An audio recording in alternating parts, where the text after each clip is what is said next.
a little bit of the past, a little bit of what's going on now, and a little bit of the future. Hopefully no one will fall asleep, and hopefully it'll be interesting. What I thought I'd kick off, and people say, oh, energy, it's, you know, I talk to policymakers and ministers, they always trot out this line, oh, we know from the CPI that energy is only 3% of weekly expenditure. And I go, well, it doesn't work like that, Minister. What do you mean? And so I take this slide along with me quite often.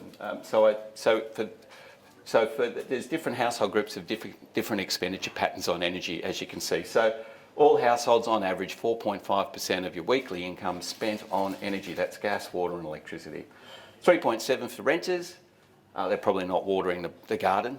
So if you've got a rental property, that's probably why the garden doesn't look very good. Unemployed student, 6.8, so they actually spend a lot more. And the couple and 3 kids, quite high as well. As the income support people say, there's people there with non-productive income units, i.e. children who don't have a job. So that's why that's up a bit higher. Then you've got the dollar spend, then you've got the spends on electricity per week, spend on gas. And the really important one that sort of puts off light globes in ministers' heads is the bottom line.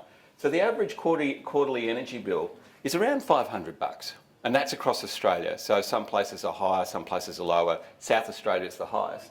But when you actually link that into proportion or a percent of the income, so when the bill turns up and the income that comes in, because that's what the real life experience of people is, you can see the spend is 37% of their expenditure at time, right up to 53% and 52% for families with kids, couples with kids. So you can see why it plays out as such a really important political issue, because the way the bill load comes, actually you're sort of talking about quite a significant hit. And when you're paying mortgages and rent, you start to scramble and it's very hard to make that payment, which is why we've seen a significant increase in disconnections over the last 3 years as prices have gone up.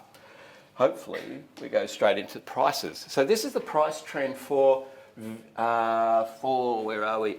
For the various states. So what you've got is the green line up the top is South Australia. As you can see, very expensive. It's a big state, only got about, not a lot of people in the state, but it's got lots of poles and wires all across the state. So the costs are quite high there. They've also got about 30% of their generation mix is wind. Wind is relatively expensive to build, so that's also driven up some costs there. The next one down, which is sort of, I'd call that a red line, that's New South Wales, and you can see New South Wales up, up, up. Everybody talks about gold plating in New South Wales. The poles and wires part of the bill there is about 60%, but you can start to see the drop down. See how everything's just gone poof. That's the carbon tax repeal. And so you can see that it did make a difference. Now, whether that's played back through your experience on your bills is a different question. And it's a cold winter now, so everybody's consumption up. So any discount in price is probably getting hoovered up because you're using more. But you can actually see how the carbon tax has played back into, well, put money theoretically back into households' pockets, which is what, no doubt, what the federal government wanted.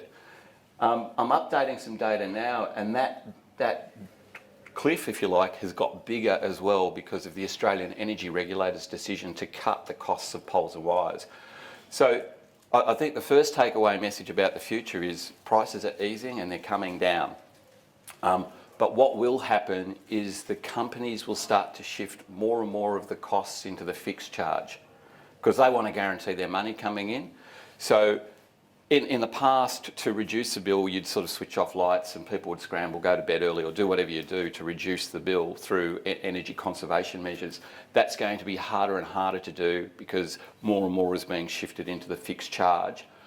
Overall, the price might be down, but the proportion that's going to be fixed will be a lot higher. So people will have less stability to manage what the cost is. This is a drill down into Victoria, and I'll step you through. So the top one is SP AusNet, well, AusNet Services as it's called now. So if anybody who's passed Stud Road, all the way through Gippsland, Far East Gippsland, and from Stud Road up to the Murray and the New South Wales border, up to about Albury, Wodonga and down, so that big slice of the country, that's the cost there. Now you'll notice that they've got a higher price than the rest. And that's because the poles and wires in that area are a lot more expensive. They've got a lot of poles and wires, a lot of hilly terrain, and not as many people to share that cost amongst. The next one down is power core. So the purple one, I'll run the purple one, that's Gemina. I'm in Gemina. So that's sort of like Broadmeadows, Dallas, up that way, running down through to Yarraville, Footscray. That sort of pocket, it's the poorest, socioeconomically, that's where the poorest people live. That's that network. And the reason why that is higher is because it's a small network, again, with less people to service it. The next one down, which is the red one, that's power core. So if you think of Werribee, right through to South Australia, and from Werribee, that's up to the Murray, that's sort of like the power core patch. And that's their cost trend. You can see how that's gone up a bit. It's come down and then gone up a little bit more than everybody else. That's because, again, a poles and wires price reset was put in. The one below it is United Energy, so that's probably where St Vincent Paul Box Hill head office is. So that's sort of like the Sandbelt and the Mornington Peninsula. So that's your sort of price trend over there. And the bottom one is City Power.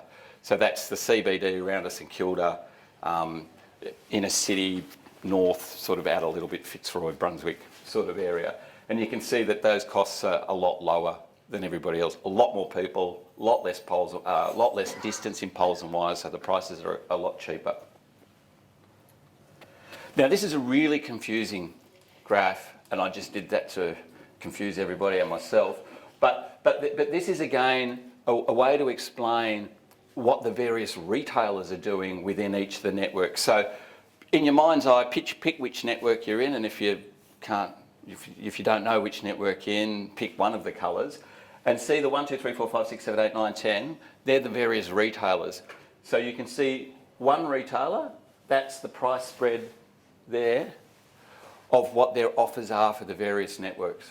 So City Power, the lowest, City Power, United Energy, Gemina is the cross, Power Core is the red dot, and the green one is SP or AusNet Services. So Dennis, I think, is in AusNet Services.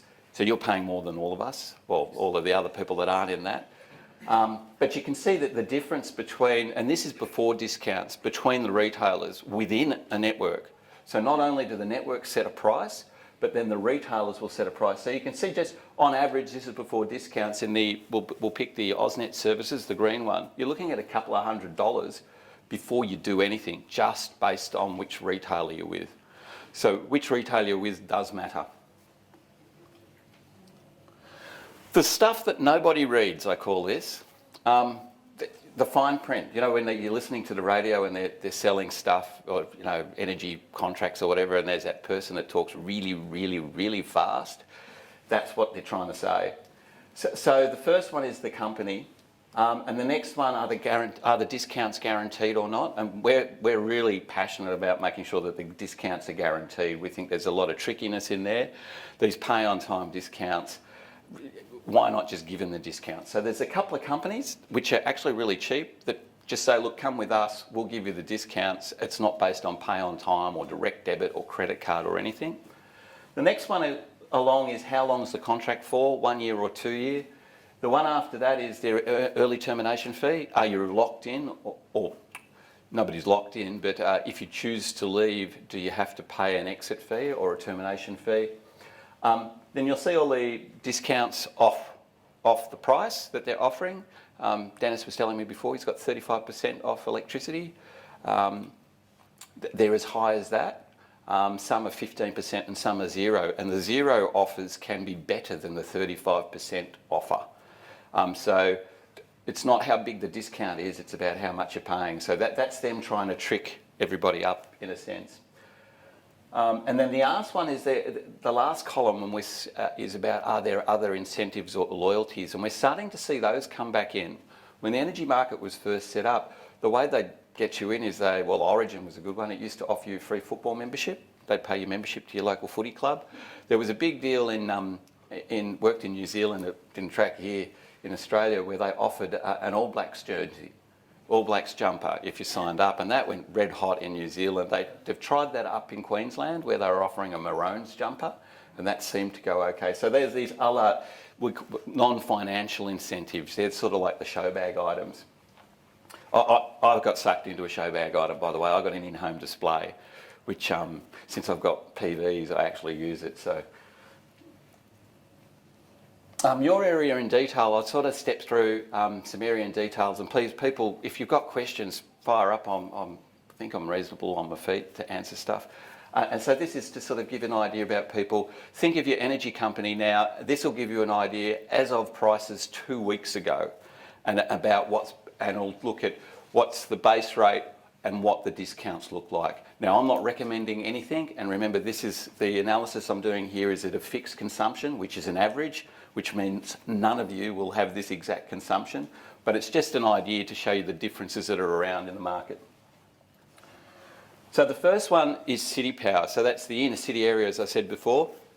As you can see there, the blue line is the, what have we got? That's the standing offer. So if you've never actually shifted, never gone to a company, never traded off into the market at all, that's what you're paying. So you'll probably be in one of the first 3 bars, because that's the incumbents, AGL, Origin and Energy Australia. They're the first 3. And then you've got the other companies that have come along. The next one is the red line, is the deal excluding pay on time discounts. So some people will say, we'll take the deal and we'll give you a cheaper price. So you can see Red Energy, for example. You've got a blue line, which is the standing offer, but then they'll give you a discount unconditional on pay on time discounts, and then they'll give you another discount, which is the green line, if you pay on time. So that's the sort of spread about what you could pay, well, what you are paying to what you could pay. So you'll be within your retail contract, depending on which company you're with, within that spread. And you can see the spread's quite significant. Like if you're with Simply Energy, you can be below $1,000 in the city power area. But if you don't meet all the pay on time discounts, you're at $550. That's a lot of money to be losing over time. So we're working really hard to get rid of that, the trickiness, as we call it. So I'll go to the next one. And if people want to have a little longer look at these slides, let us know. The slides will also be available. Yep. So this one's Power Core. So think of Werribee out to South Australia, up to the Murray, if you're coming from that way. That's what these prices look like. You can see the big 3, AGL and Origin, the first 3 companies, all pretty close.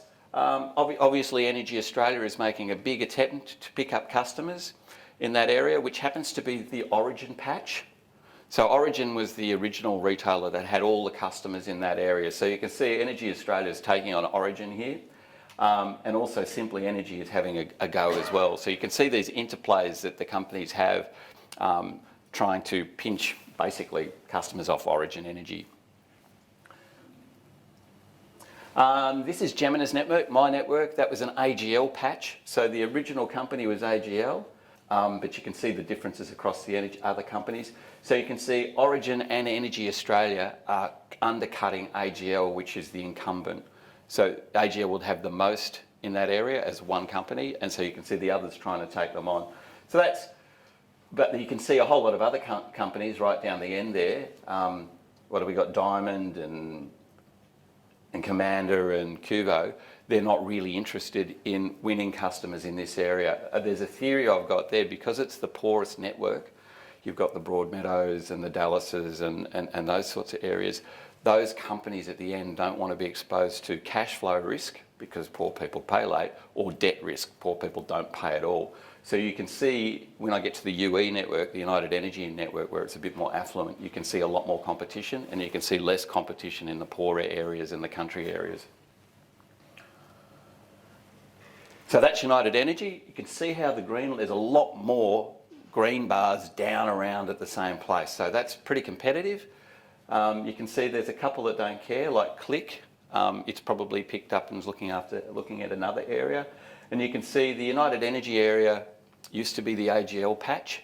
And you can see again, Energy Australia is taking it right up to them. Origin doesn't want to pick people up in this area. See how they're pricing higher than the AGL. So the AGL's the first bar, Origin's the second, and Energy Australia's the third. So you can start to see the positioning of the companies about who they want and which patch do they want to pick people up in. Again, I think the interesting thing there is the green bars are a lot closer, and the loss is less compared to the Gemina area. What is that actual geographic area? United Energy, if you sort of think the Sandbelt plus the peninsula, so probably kick in, you go down the Eastern Freeway, and when you hit Chandler Highway, a little bit past there, I'm going east, that sort of starts to kick into the United Energy area. That'll run right through to Stud Road, and then from all down around the peninsula, Mornington Peninsula. So I call it the Sandbelt. I'll break these down into more detail later on. I've got gas and electricity prices matched together by area, which will probably sort of wash through and play it out a little bit differently. Gas, the forgotten fuel. Everybody forgets about gas. Always forget about gas. Nobody knows that gas is a winter peaking product. So in winter, the bill is, they charge you more in winter, starting from May right through to November, and your consumption quadruples between that time. So everybody, if you've got gas heating, I do, gas central heating, which is probably, you're in for some bill shock coming shortly. The price is up and your consumption's up, and it's been quite a cold. We've had quite a cold snap, and the cold snap started earlier this year. The gas industry is telling me they were rubbing their hands with glee. The volume was up a lot earlier because they say Easter is the time when the gas companies make money, and because Easter was earlier, they reckon that consumption was up. Again, just a little bit by area. Don't worry about the areas. There's about 15 gas zones. There's 5 electricity zones, there's 15 gas zones. It'll do your head in, and I'm not good at explaining all the different zones. So, but basically the thing there that we're trying to highlight is there's not a big difference between the price for gas via the networks. So as you shift from network to network in gas, there's not a big difference. The commodity price of gas itself is relatively the same, and the prices for the networks don't change that much. You can also see how the carbon tax came in, it dropped. Then as soon as they handed back the carbon tax, they took that back off you and hoovered it up. But you can see gas prices are falling. Now you might have heard a lot in the news about long-term gas prices going to go through the roof, or doom and gloom. In talking to AGL and Origin, they've got 20-year long-term contracts for the Victorian domestic market locked in. I don't think you're going to see a significant increases in gas prices for the domestic sector. That's not to say for the commercial and industrials, they're going to get a hiding. But because the market's so big in Victoria, they've contracted out for such a long time. So I wouldn't be switching out your gas appliances yet. I'm not. There's suggestions that some people are saying, well, just get rid of all your gas appliances and go electricity. I wouldn't just yet. Again, that's the sort of spread by network, by company. And as you can see on a relative, you're looking at 25 to 30% differential within a network between your retailers. That's a lot of money, again, in itself, just between what people are offering. 63,000 megajoules, that's a Victorian average, which most dual fuel households with central heating will be bigger than that, because the average is distorted by those that don't have gas. Again, the stuff that people don't read, this is the trickiness in the back of the gas contracts. As you can see, Simply's got a guaranteed 17.5% off the bill. No, it's not based on how you pay or what sort of payment method you use, which is nice. Just on that one, and not promoting any companies, but this Simply is the first time we've ever seen a second tier retailer, not one of the big three, come in with a cheaper gas price than the big three. So I don't know where they've sourced their gas contracts from, but they've done a good job. So again, discounts, yes or no, how long the contract's for, and 18 through to 20% off usage is the general gig there. And so as you can see, if you're a dual fuel household, like I am, you'll have 10 bills a year, and if you're not paying on time all the time, the money you can lose can be quite significant if you're paying late frequently.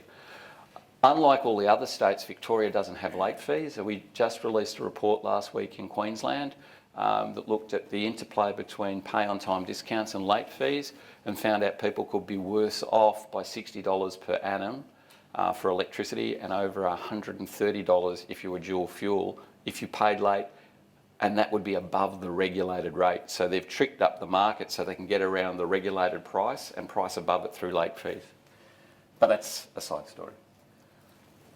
So this is around the grounds, if you like. It's football time, so I thought we'd go around the grounds. So what you've got is the average standing offer and the average market offer. So taking the 20-odd companies and averaging everything out, the differences are. So the first one is inner city and eastern suburbs. So that's the city power, so the inner east, so St Kilda.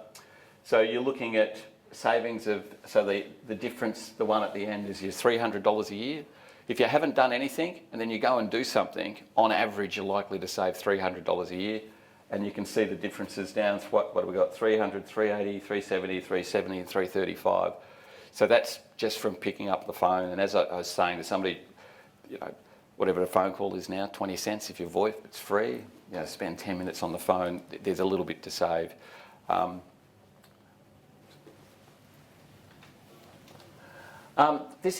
This one's a little bit more, there's a lot more in there, and that's because we've blended the electricity networks with the gas zones, the 15 gas zones, and we've sort of picked out which ones fit into where.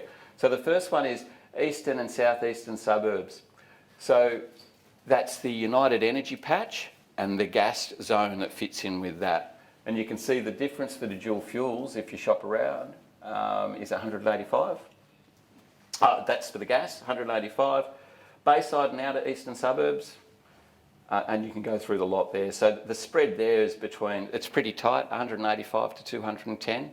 So again, that's a bit to save. When you add the electricity one that was a couple of $100, $300, plus this one, you know, there's $500 a year if you do something. So sitting around doing nothing is costing people cash. There was some research that was done by the Department of Energy here in Victoria that found most of the people that aren't doing anything actually tend to be really wealthy. They don't care. And there was some research that was done in South Australia that said the people that do the most shopping around, the price seekers, are those that are low income and disadvantaged.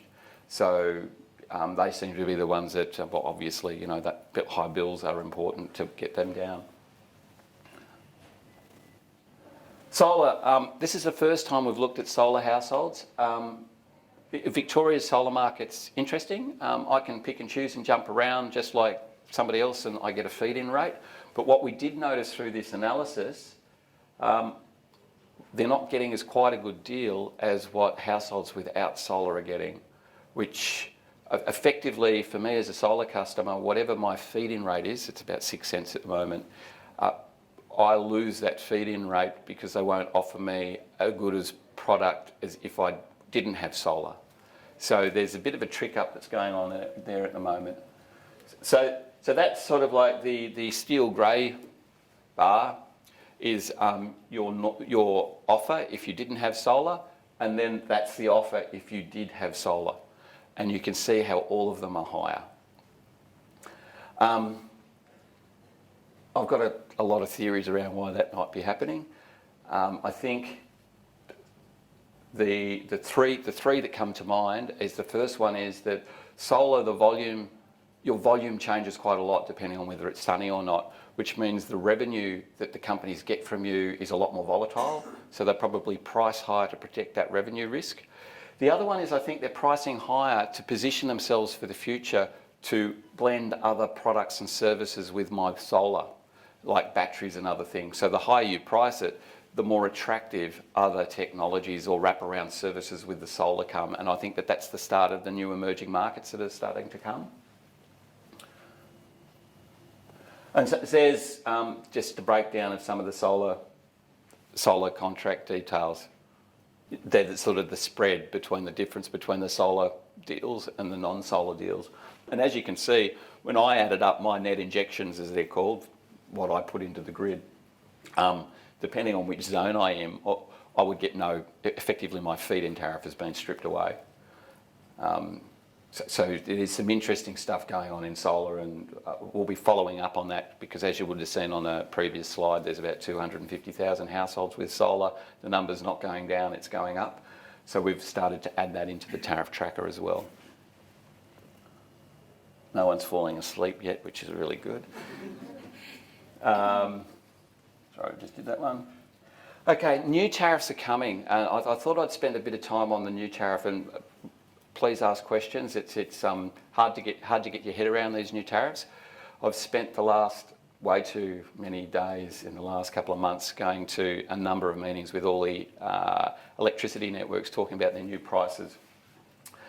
So basically what they're moving is we're moving from a linear tariff, which is the number of kilowatts you can consume, to a demand tariff. So think of when you're driving your car, you've got the tacho, how many revs, and then you've got how many kilometres you've logged, which is the odometer. We're getting billed on the odometer, it's a bit like a taxi ride, how many kilometres have you gone. They were shifting that to how big you rev the car.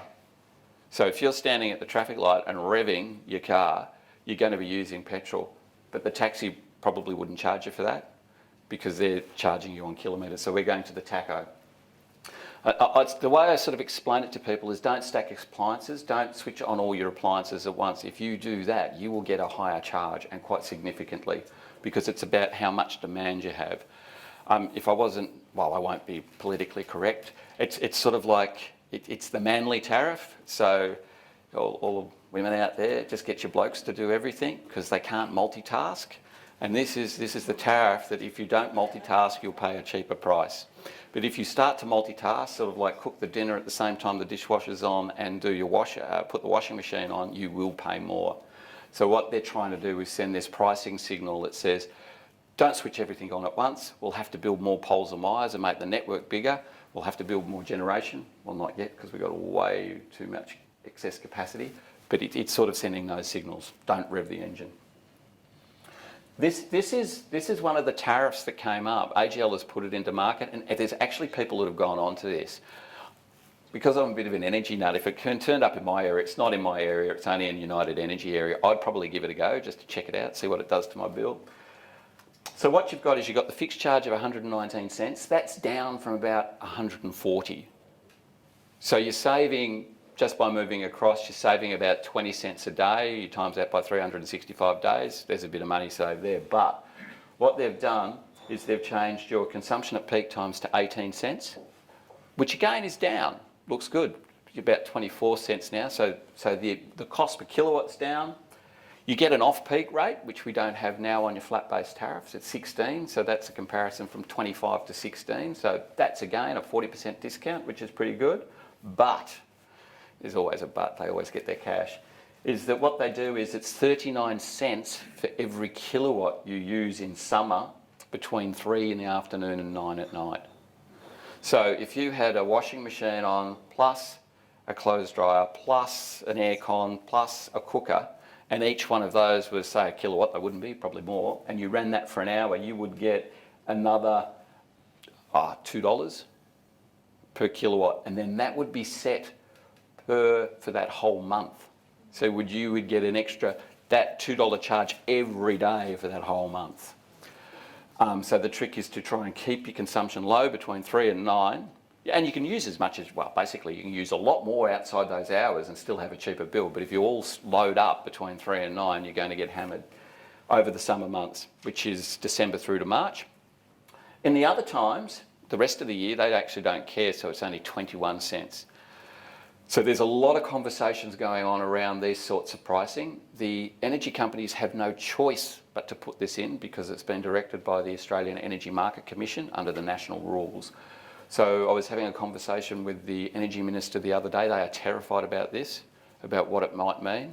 We're very fortunate in Victoria that they can only do that to us because we do have smart meters. So again, the government's got scar tissue from the smart meter rollout. So it's put smart meters in that cost us $150 dollars a year, or $230 if you're in a Gemini area this year. And then these smart meters allow the companies to change the pricing totally. There's some good things about this sort of pricing.